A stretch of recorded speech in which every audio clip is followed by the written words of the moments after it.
So recently, I've been on the lookout for some genuine Hollywood movie props. So Rob, my Hollywood guy, gave me a lead on this house in California that is supposedly the mother lode. I can't believe you wore that sweatshirt. I've taken Chum along because Chum has a really good eye for pop culture flicks, and I hear this collection has a little bit of everything. So we're gonna divide and conquer, and hopefully some deals are made. Are you William? Yeah, how you guys doing? Rick Harrison. How you doing? Pleased to meet you guys. Rob called, said you had some stuff you might be interested in selling. Oh yeah, I have a lot. Okay. So I have a client who's really looking for screen-used Hollywood stuff. Well, I have probably maybe 3 million pieces inside the house. 3 million pieces inside that house. Yes. They must be tiny.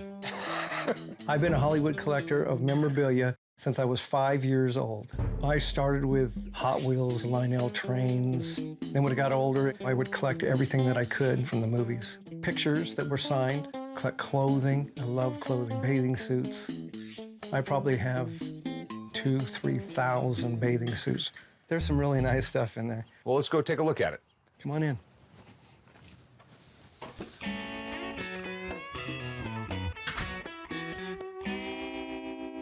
Whoa. This is absolutely amazing. So where did you get all this stuff? I bodyguarded for 37 years. I never took money, I took stuff. So what I'm looking for is like screen-used props, screen-used outfits, stuff that was in cool movies that's recognizable. They're everywhere in the house. Every corner, every nook and cranny. They're everywhere that you can look. Well, with that being said, Rick, let the games begin. And let's see who can find the best stuff. Why don't you turn around and talk to your alter ego? I'm gonna go this way. All right, just yell if I find something. If you find something, let me know.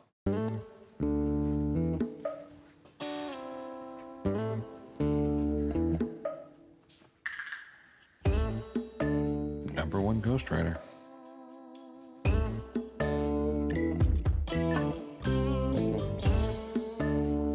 Hail Caesar.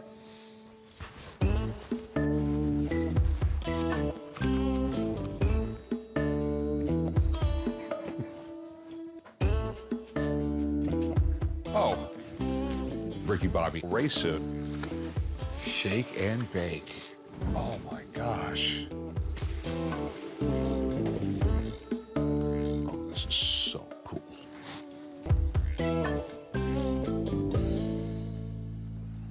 I see you found some stuff. Ricky Bobby. It's Talladega Nights, the Ballad of Ricky Bobby. John C. Reilly, Will Ferrell, they were the race team. And I mean, what better line can you come up with than shake and bake? Shake and bake. Can I just keep these here and keep on looking? Yeah, keep looking. Definitely a treasure trove.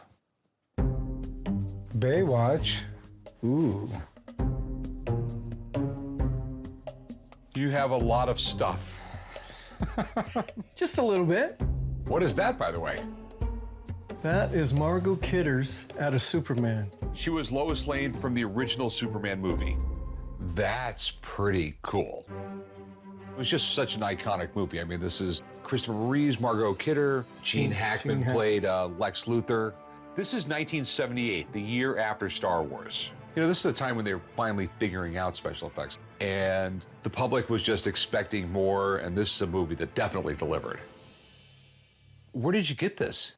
I got this from Margot Kidder. You know, I've known her for a long time through the movies, and she just gave it to me. She knew I was a collector. It's not Superman's costume, but for that movie, you could call that her main costume. So how much you want for it? I like $100,000 for that. Okay, I don't know, but let me talk to Rob when he gets here, and maybe we'll figure something out. I'm gonna go shop around some more. I hope you find a lot of good treasures. Yeah, because I could be in here for weeks. Well, Rob, I told you it was gonna be an overload. Wow. Look who I found. Dude, this place is kind of crazy. This is the Toys R Us of like Hollywood memorabilia. This is incredible. So you've been here before? Never been. I've just heard the legend, and with William's background in the industry, I knew he had a whole career's worth of memorabilia. But this is way beyond what I thought. Yeah, this is kind of insane. This is insane. Wow. I see you stumbled across the Baywatch bathing suits. That I already found, might I add. Why am I not surprised? You're a Baywatch fan, right? I'm a Baywatch fan, you know. That opening sequence is a teenager's dream.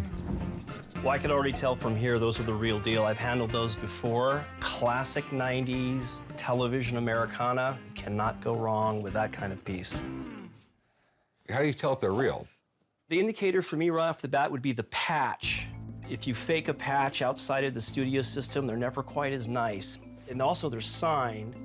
And knowing Williams' background in the industry, he probably got the signatures himself, so we'll have to pick his brain on that. Wait to check out this other cool stuff I found. It's Okay. absolutely amazing. Rob, come on. Okay. Come on. Rob, you can finally meet William. Hey. Oh, man, I finally get to meet you. What an I've always talked to you honor. on the phone all the time. and what an honor. How do you to like be here. this stuff? It's incredible. There it is. That's it. Wow, Superman the movie, Right there. Margot Kidder. Yep. It's incredible. I have never seen a piece of Lois Lane wardrobe ever. So, wow. I got like 3 things I'm interested in. Yeah. Okay. So what do you think Baywatch signed bathing suits are worth? Because they're signed and they're coming from the man here, I think maybe about 1,000 I'd value each of them at. Okay. Yeah, you know, iconic 90s television. So what would be your best price on the 2 signed red bathing suits? I got them right from the horse's mouth. They're signed, 1,000 a piece. I mean, I'd give you 600 a piece. I mean, I got to resell them. I'd go 800 a piece. Would you go 650 a piece? No, I'd have to stay with the 800 a piece. I just can't make no money at that. All right, so I guess Baywatch ain't gonna happen. What about Lois Lane? What do you think of Lois Lane? Okay, I think it's amazing. This particular piece of Superman memorabilia, Lois Lane's costume that she wears when she flies with Superman, it's an iconic piece of Hollywood memorabilia. This is a big deal, He wants 100 grand. okay? The tough thing with Lois Lane is one's never been on the market in my knowledge before. If you had a Superman cape, you know, I would say, oh yeah, last one went for 200K. But there's just no sales record that I have of what a Lois Lane would go for because none have ever come to auction. they've never come up. Yeah, from my knowledge. None, So none. this is the type of thing that if it went to auction, it could go crazy. But then again, maybe not. Best guess if it went to an auction today. Conservatively, 50, 60,000, somewhere in there. Okay, so we're pretty far off. We're way off. All right, so no Baywatch, no Lois Lane, and let's go to Ricky Bobby. Yeah, Talladega Nights, The Ballad of Ricky Bobby. Very, very cool pieces. The fact that you recognize them without any plaque is very cool. That's what you want in an iconic costume, easily recognizable. What do you think it's worth? The full suit is probably a little bit more desirable because of the fact it's all there, but then again, it's his jacket. I think they're both about 4,000 each. Okay. What would be your best price on them? I want 6,500 for the suit and 4,000 for the jacket. Would you take 6 grand for the pair? No, because that's real low. I've had people in New York, they offered me $10,000 for that jacket when I was wearing it. We go 7,500? I'll take $8,000 and I'll throw in the orange laughing clown hat for you. Shake and bake. Shake and bake. Thanks, man. Sounds like a great deal. All right, let me get you paid. I'm very happy about selling the 2 Ricky Bobby suits. I think Rick got a pretty good deal, and that's all that matters at the end of the day anyways. I've been trying to convince the guys that I can find them some killer deals. So I found something that could make Rick a whole bunch of money. I just hope he's got an open mind. Hey, what's up? You guys from the pawn shop? Yeah, how you doing? How you doing? This place is amazing. World's largest collection of Nikes. It looks like a temple to me. So give me a minute while I meditate. Every shoe in this collection is brand new, and each shoe represents a pivotal Nike innovation. This collection's my pride and joy, but I'm looking to sell it because it's time to move on. I'm gonna ask for $1 million for my collection, but I'd be willing to take $800,000. So what all do you have here? Well, it's the world's largest collection of Nikes. It's broken down into categories like running, basketball, different themes, and all the shoes are on display with toys and props that bring them to life. Really interesting. Do you sell these? I'm gonna sell them all at once, Okay. Can you show us around? Oh, I'd love to. You've got 40 years of Nike running, all in chronological order. Where Nike running ends, Nike basketball begins. So you got 5 aisles of basketball. There's just so many damn shoes. You'll never find another collection like this anywhere. I can appreciate a few good pairs of shoes, but this is insane. What are those? Up top, we've got 3 dozen Oregon waffles. The waffle sole was created by the founder of Nike, who started pouring rubber and synthetic materials into a waffle iron to try to get soles that would grip the ground better. This shoe's an Oregon waffle from 1973, and it's in University of Oregon colors, which is where Nike got its start. So how much is a pair like this worth? $1,700. Holy. Nike was started by Phil Knight and Bill Bowerman selling shoes out of the trunk of their car at track meets. They quickly became one of the most popular brands on the planet, and many of their product lines would sell out in minutes. That's why they're so collectible today. What are those sneakers? The shoes behind me are inspired by cartoons, comics, superheroes like Superman, Spider-Man, the Incredible Hulk. Okay. I like Grouch. Oscar the Grouch. Just because you are a grouch. You must like Cookie Monster then. I don't know. What is that? That's the dunk corner. Holy sneakers. Bam, there it was. The holy grail. This thing was freaking amazing. So what's so special about these, chum? I mean, you got the What the Dunks, you got the Supreme collection, you got the Huffs, you got the Diamond Tiffany Blues. Everything's here. Can't believe it. So what exactly is a dunk? In 1986, Nike made the Dunk. It was a basketball shoe. But since then, the Dunk has become an iconic skateboarding shoe. And behind me are about 50 pairs of the rarest Nike skateboarding shoes that have ever come out. Okay. What's your most expensive pair of dunks here? This pair right here is worth about $5,000. Whoa. So what do you want to do with all these shoes? I want to sell them. How much do you want? $1 million. $1 million for shoes. You got to be kidding me. I know for you, it's just 2 things on the bottom of your feet. But for other people, this is a whole world. You really believe these shoes could be worth $1 million? Yeah, I'd say we got close to, you know, 15,000 just on this top row. I think Chum set up a real possible deal here. I know enough to know that people will pay insane money for some Nikes, but I need to take a step back and work the math. $1 million comes out to $500 per pair of shoes. I'm thinking if I can get this guy closer to $200 a pair, it might be a deal, but I have to keep my labor cost in mind. I mean, what's your rock bottom price on them? I want $1 million. What I'm looking at here is something that's going to take me 2 years to sell a ball. I'm going to have someone working for me for 2 years that I got to pay a salary to sell all this stuff. I mean, I'll give you 300 grand for it. No way. I mean, it's cash, you walk away, you don't have to deal with nothing. No way, not even close. I'll come down to 9. Rick, don't let the deal of a lifetime slip out of your hands. Rick is a tough negotiator, but I can't let him pass this one up. This is a gold mine for him, and not to mention a pretty big payday for me. How long did it take you to buy them all? 13 years. You'll never see another collection like this in the world. I mean, I'll tell you what, I'll go $500,000. I won't go anymore because literally it's going to cost me at least $100,000 just to sell it all.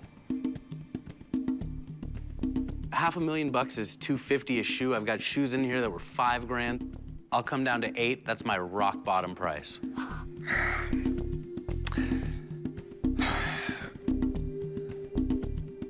I'll tell you what, I go $550.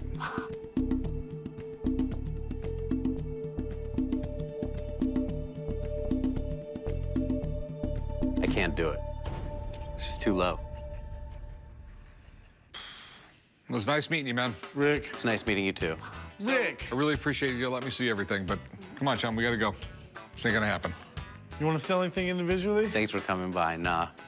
Thanks for showing me. Come on, Chum. You're really, really missing out. Rick, you know what? I still think it's worth a chance. Really sucks we didn't make that deal. Rick would have made some serious money, and I would have got my 2%. And having those shoes in the shop would be unbelievable.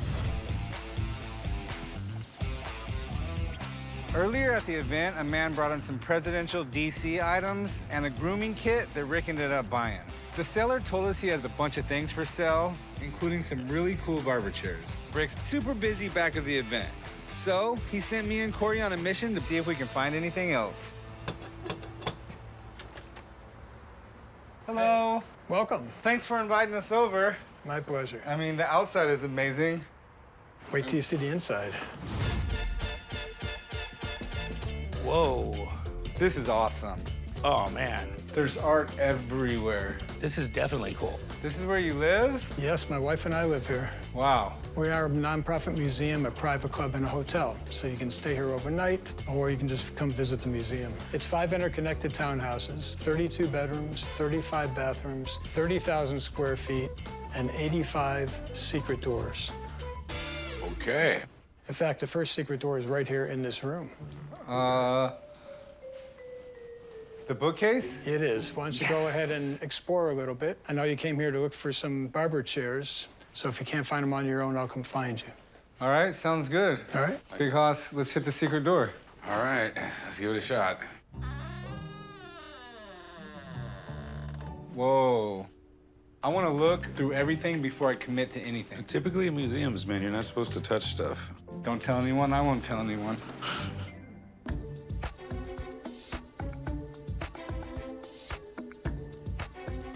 Land ho, Big Hoss. Let's find these chairs, chum. Maybe they're up these stairs.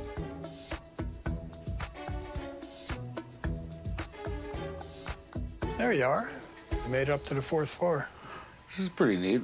Yeah, it is. It's from the inauguration of Reagan and Bush. It was part of the set. It's pretty cool. I think your dad would actually like that. How much do you want for it? We're looking for around $250. Would you go 200 on it? Oh, we're really looking for $250. I mean, it is really cool. I think my dad would like it. I'll give you 250 bucks for it. That's awesome. Thank you. All right. Well, let's find these barber chairs. You're actually just around the corner. We came that way, so let's go this way. Good idea. Nothing gets by me, Big Hoss. All right, I'm guessing this is the corner, hopefully. All right. Well, there's the chairs. This room was built for your dad. Barber chairs and pinball machines. I'm waiting for your dad to pop out of a secret door somewhere. You found them. Yes, we did. So what do you think? They're pretty cool. Do we have the headrests? We do not. That's always the hardest part to find. Yeah, I mean, once the disposable razor got really popular, guys started just shaving at home. So there was no need for a barber to have the headrest. Barbers kind of threw the headrest out. These chairs are not in bad condition. A lot of the time, I see very similar ones, but the leather is just about gone most of the time. Does the hydraulics work in them? They do work. Yeah, I mean, there wouldn't have to be a whole lot of restoration, just a lot of cleaning. So, how much are you looking to get out of it? I'd like to get $4,500 each for them. Okay, 4,500 bucks a piece is just a little too rich for my blood.